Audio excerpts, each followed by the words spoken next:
میں سے کوئی بھی انسان اپنے ایمان کو پورا نہیں کر سکتا، اپنے ایمان کو مکمل نہیں کر سکتا وہاں تک کہ اس کی خواہشات، اس کی تمنائیں اور اس کی آرزویں میرے لائے ہوئے دین کے مطابق نہ ہو جائیں۔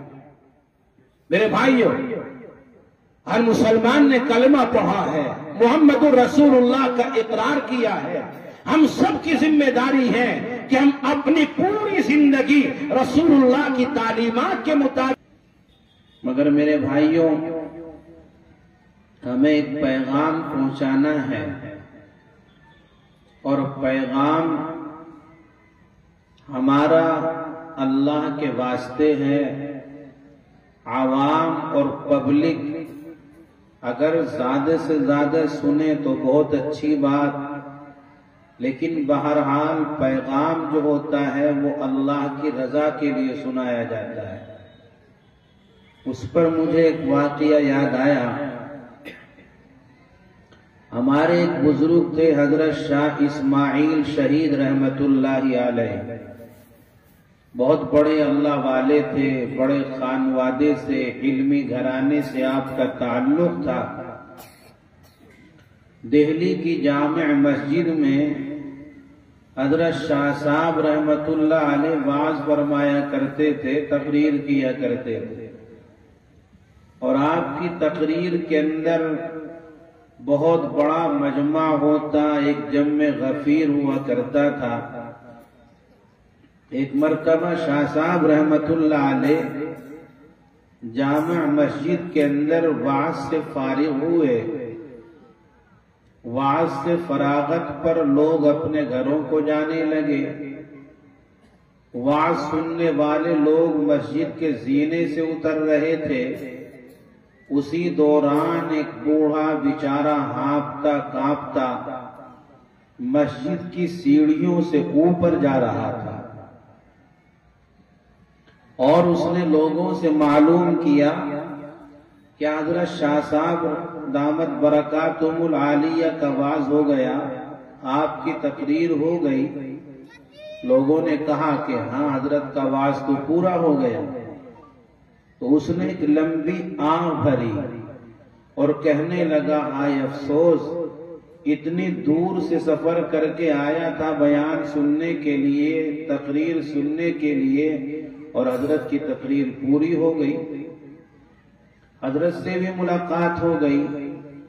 لوگوں نے کہا کہ حضرت یہ آپ کی تقریر سننے کے لیے آیا تھا، دیر سے پہنچا اور بہت افسردہ ہے، رنجیدہ ہے۔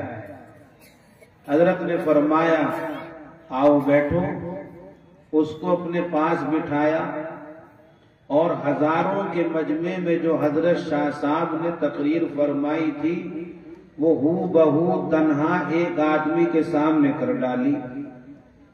آپ کے مریدین کو، آپ کے متوسلین کو بڑی حیرت ہوئی، استعجاب ہوا کہ حضرت آپ نے صرف ایک آدمی کے لیے اتنا وقت خرچ کر دیا، اور پورا کا پورا وہ بیان جو آپ نے ہزاروں کے مجمع میں کیا تھا ایک آدمی کے لیے کر ڈالا۔ تو حضرت شاہ صاحب رحمت اللہ علیہ نے بڑا قیمتی جملہ ارشاد فرمایا، جو ہم جیسوں کے لیے یقیناً عبرت کا اور موعظت کا سامان ہے۔ حضرت شاہ صاحب رحمت اللہ علیہ نے فرمایا، لوگوں تمہیں دھوکہ ہے، میں نے جو ہزاروں کے مجمع میں تقریر کی تھی، وعظ کیا تھا، وہ ہزاروں کے لیے نہیں، بلکہ اس وقت بھی ایک ہی کے لیے میں نے بیان کیا تھا، اور یہ سامع بن کر ایک شخص میرے سامنے بیٹھا ہے۔ اب میں نے پورا بیان ریپیٹ کیا، دہرایا، تو بھی ایک ہی کے لیے، اور وہ ایک کون ہے؟ اللہ۔ ہزاروں کے مجمع میں گفتگو کی تھی تو اللہ کی رضا کے لیے، ایک شخص کے لیے گفتگو کر رہا ہوں تو بھی اللہ کی رضا کے لیے۔ بہرحال ہم ایسے لوگ تو نہیں ہیں، لیکن ہمارا سلسلہ اور ہمارا شجرہ انہی اکابر سے ملتا ہے۔ تو جو پیغام مجھے پیش کرنا ہے میں آپ کے سامنے پیش کیے دیتا ہوں، باقی جلسہ آپ کا آگے نظام کے تحت چلتا رہے گا۔ عزیزان گرامی، میں نے آپ کے سامنے اللہ وحدہ لا شریک لہ کے پاکیزہ کلام کا ایک حصہ تلاوت کیا ہے، اور اس کے بعد تاجدار مدینہ صلی اللہ علیہ وسلم کی زبان سے نکلا ہوا ایک فرمان، ایک حدیث آپ کے سامنے پیش کی ہے۔ اللہ تبارک و تعالی نے قرآن کریم کے اس حصے کے اندر ارشاد فرمایا، ما آتاکم الرسول فخذوہ وما نہاکم عنہ فانتہوا، کہ رسول جس چیز کو تمہیں دیں اس چیز کو قبول کر لو، اس چیز کو لے لو، اور رسول جس چیز سے تمہیں منع کریں اس چیز سے اپنے آپ کو روک لو۔ اللہ تعالیٰ قرآن کی اس آیت میں یہ بات ارشاد فرما رہا ہے۔ میرے بھائیوں، زندگی گزارنے کے لیے انسان کو بہت سی چیزوں کی ضرورت ہوا کرتی ہے۔ معاشرے کو سنوارنے اور بنانے کے لیے بہت سی چیزوں سے بچنا ضروری ہوتا ہے، بہت ساری چیزوں سے اپنے آپ کو دور رکھنا ضروری ہوتا ہے۔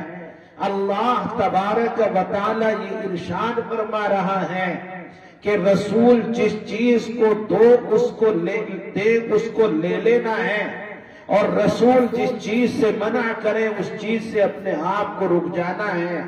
اس سے یہ بات معلوم ہوئی کہ انسان کو ایک معاشرے کو بہتر بنانے کے لیے، سماج کو عمدہ سے عمدہ بنانے کے لیے نبی اکرم صلی اللہ علیہ وسلم کی تعلیمات کافی اور وافی ہیں۔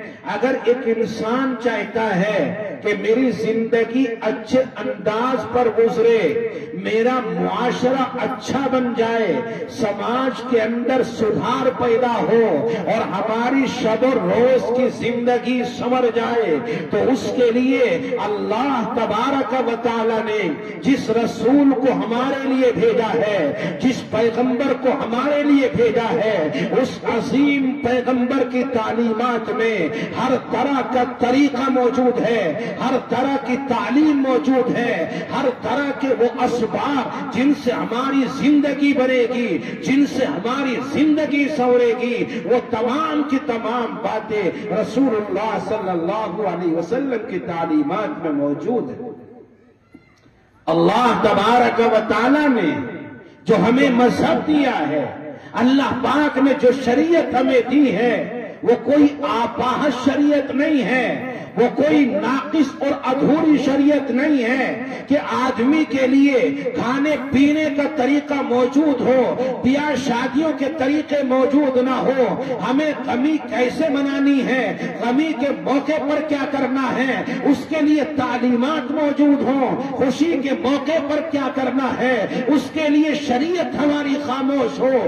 نہیں، اللہ تبارک و تعالی نے جو ہمیں پیغام دیا ہے اور جو شریعت اللہ پاک نے ہمارے لیے اتاری، اللہ پاک نے اس شریعت کو دے کر کے قرآن کریم کے اندر اعلان فرمایا، اليوم اکملت لکم دینکم واتممت علیکم نعمتی ورضیت لکم الاسلام دینا، آج میں نے تمہارے لیے تمہارے دین کو پورا کرا دیا۔ اس کا مطلب یہ ہے کہ رسول اللہ صلی اللہ علیہ وسلم جس پیغام کو لے کر کے آئے ہیں، اس پیغام کے اندر کامل اور مکمل دستور حیات موجود ہے، دستور زندگی موجود ہے، اور اسی کامل دستور کو اپنا کر حضرات صحابہ کرام نے رفعت اور بلندیاں حاصل کی ہیں۔ اللہ تبارک و تعالی نے نبی اکرم صلی اللہ علیہ وسلم کو دین دے کر کے بھیجا، کامل دستور دے کر کے بھیجا، کامل طریقہ دے کر کے بھیجا، اور حضرات صحابہ کرام رضوان اللہ علیہم اجمعین نے اسی کامل دستور کے مطابق اپنی زندگی کو گزارا، اپنی زندگی کو اسی کے مطابق گزار کر کے انہوں نے دنیا کے اندر عزتیں اور بلندیاں حاصل کی۔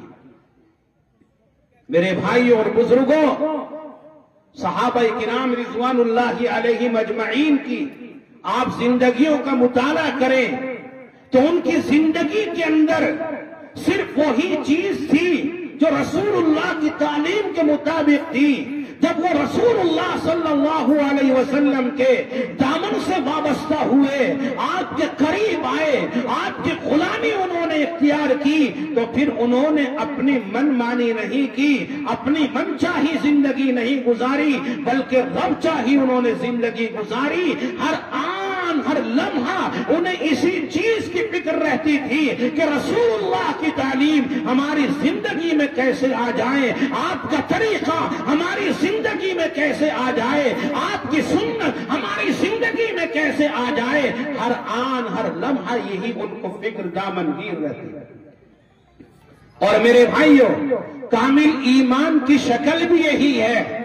اگر ہم نے رسول اللہ کی تعلیمات کو اپنایا تو ہمارا ایمان پورا ہے، ہمارا دین پورا ہے، ہمارا اسلام پورا ہے. اور اگر ہم نے رسول اللہ کی غلامی میں آنے کے بعد بھی اپنی منمانی کی اور اب چاہی زندگی نہیں گزاری، تو اس کا مطلب یہ ہوا کہ ہم صرف نام کے مسلمان ہیں، کام ہمارا کوئی اسلامی نہیں.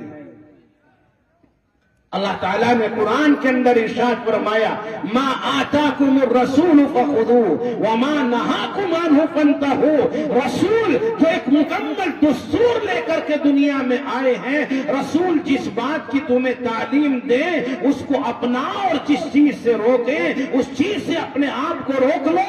اللہ کے نبی صلی اللہ علیہ وسلم نے اسی بات کو حدیث پاک کے اندر ارشاد فرمایا، لا یؤمن احدکم حتی گزارے، آپ کی دی ہوئی شریعت کے مطابق گزاریں، قرآن و سنت کے مطابق اپنی زندگی کو گزاریں. یہ ہر ایک ایمان والے کی ذمہ داری ہے. بس مختصر انداز میں اس وقت میں صرف یہی پیغام پیش کرنا تھا کہ ہماری زندگی کامل دستور کے مطابق ہو جائے، اللہ کے نبی کی شریعت کے مطابق ہو جائے.